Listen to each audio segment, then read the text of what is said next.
Arithmetic. Matilda longed for her parents to be good and loving and understanding and honourable and intelligent. The fact that they were none of these things was something she had to put up with. It was not easy to do so, but the new game she had invented of punishing one or both of them each time they were beastly to her made her life more or less bearable. Being very small and very young, the only power Matilda had over anyone in the family was brain power. For sheer cleverness, she could run rings around them all.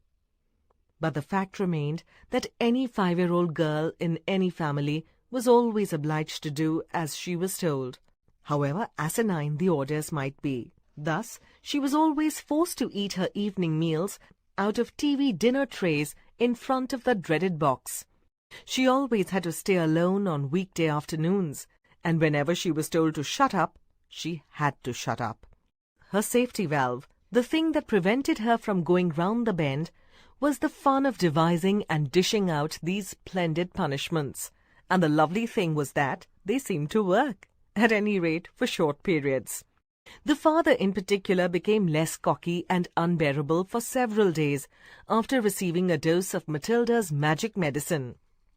The parrot in the chimney affair quite definitely cooled both parents down a lot, and for over a week they were comparatively civil to their small daughter.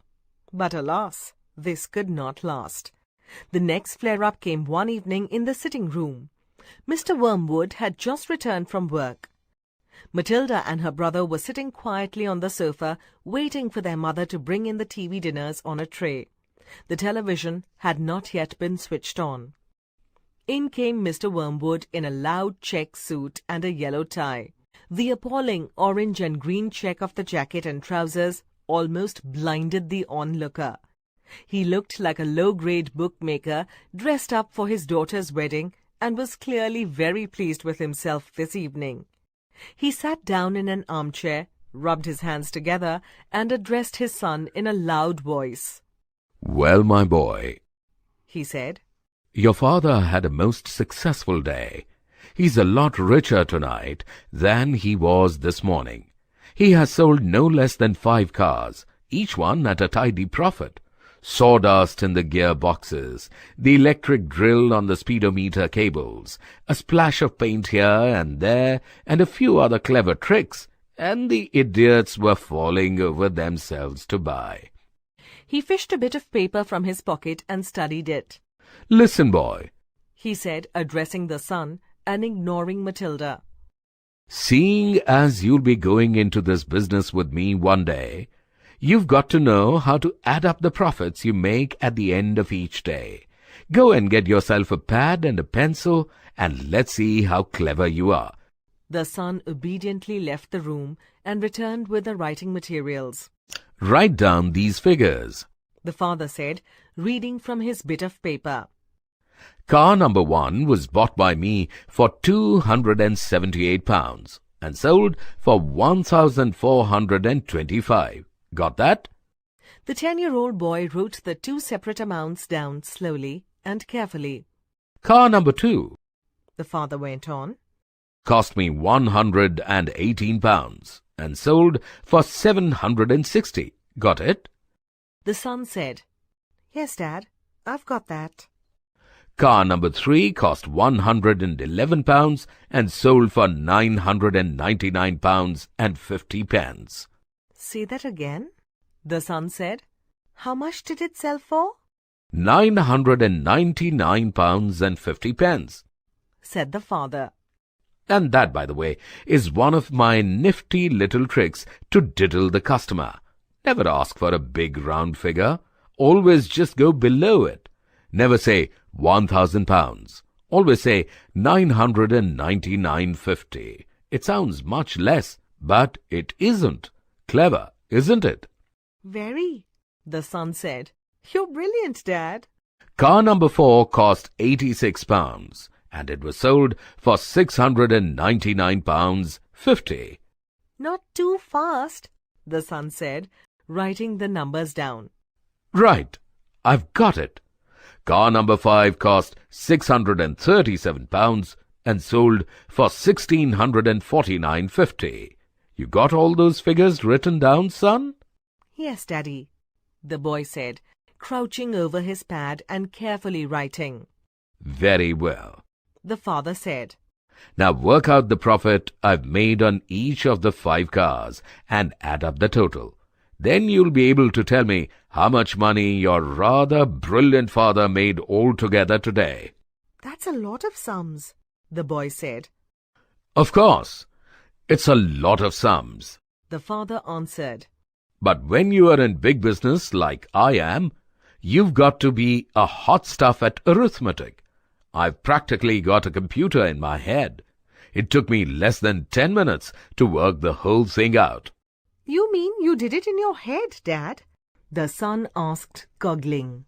Well, not exactly, the father said. Nobody could do that, but it didn't take me long.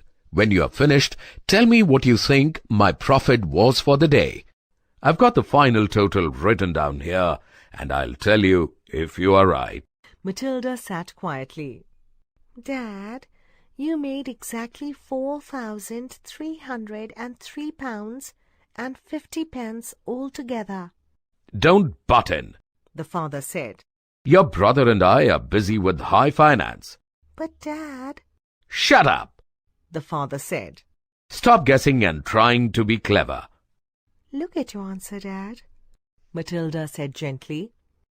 If you've done it right, it ought to be 4,303 pounds and 50 pence. Is that what you have got, Dad? The father glanced down at the paper in his hand. He seemed to have stiffened. He became very quiet. There was a silence. Then he said, Say that again. 4,303 pounds 50. Matilda said. There was another silence. The father's face was beginning to go dark red. I'm sure it's right, Matilda said. You little cheat! The father suddenly shouted, pointing at her with his finger. You looked at my bit of paper. You read it off from what I've got written here. Daddy, I'm at the other side of the room, Matilda said. How could I possibly see it? Don't give me that rubbish, the father shouted. Of course you looked. You must have looked. No one in the world could give the right answer just like that, especially a girl. You are a little cheat, madam. That's what you are, a cheat and a liar. At that point, the mother came in carrying a large tray, on which were the 4 suppers. This time it was fish and chips, which Mrs. Wormwood had picked up in the fish and chip shop on her way home from bingo. It seemed bingo afternoons left her so exhausted, both physically and emotionally, that she never had enough energy left to cook an evening meal. So if it wasn't TV dinners, it had to be fish and chips. What are you looking so red in the face about, Harry? She said, as she put the tray on the coffee table. Your daughter is a cheat and a liar, the father said, taking his plate of fish and placing it on his knees. Turn the telly on and let's not have any more talk.